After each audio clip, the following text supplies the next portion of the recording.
ಎಲ್ಲರಿಗೂ ನಮಸ್ಕಾರ. ಗೀತಾ ಅಡುಗೆ ಮನೆಗೆ ಸ್ವಾಗತ. ಇವತ್ತು ನಾನು ರಸಮ್ ಮಾಡ್ತಾ ಇದ್ದೀನಿ. ಹೇಗೆ ಮಾಡೋದು ಅಂತ ನೋಡೋಣ ಬನ್ನಿ. 1 ಸ್ಪೂನ್ ಜೀರಿಗೆ,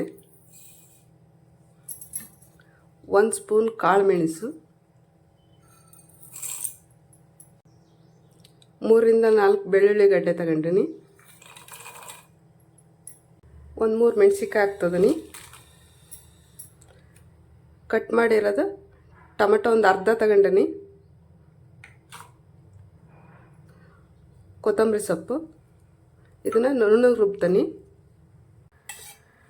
2 ಸ್ಪೂನ್ ತುಪ್ಪ ಹಾಕ್ಯಂತಿದ್ದೀನಿ. ತುಪ್ಪ ಕಾದಿದೆ, ಸ್ವಲ್ಪ ಕರಿಬೇವು ಸೇರಿಸ್ತಿದ್ದೀನಿ, ಸ್ವಲ್ಪ ಹಿಂಗು, ಒಂದು ಅರ್ಧ ಟೊಮೆಟೊ ಹಾಕ್ತಿದ್ದೀನಿ,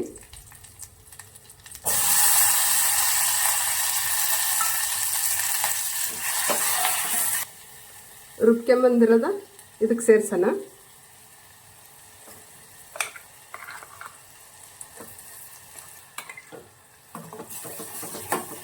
ತುಪ್ಪದಲ್ಲಿ ಮಸಾಲೆ ಎಲ್ಲ ಬಾಡಿಸಿದ್ದೀನಿ.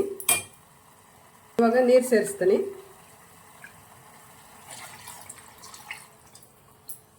ಒಂದು 2 ಸ್ಪೂನು ಹುಣಸೆಹಣ್ಣಿನ ಹುಳಿ ಹಾಕ್ತಿದ್ದೀನಿ,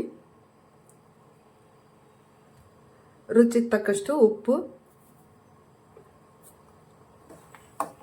ಕುದಿಲಿ ಒಂದು 3 ನಿಮಿಷ 4 ನಿಮಿಷ.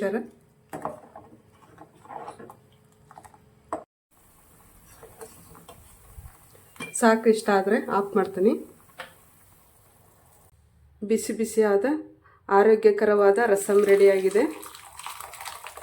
ಚಳಿಗೆ ಮಳೆಗೆ ತುಂಬ ಹೆಲ್ದಿ. ನೀವು ಮಾಡಿ, ಭಾಳ ಚೆನ್ನಾಗಿರುತ್ತೆ. ರಸಮ್ ಹೇಗೆ ಮಾಡಿದೆ ಅಂತ ನೋಡಿದ್ರಲ್ಲ.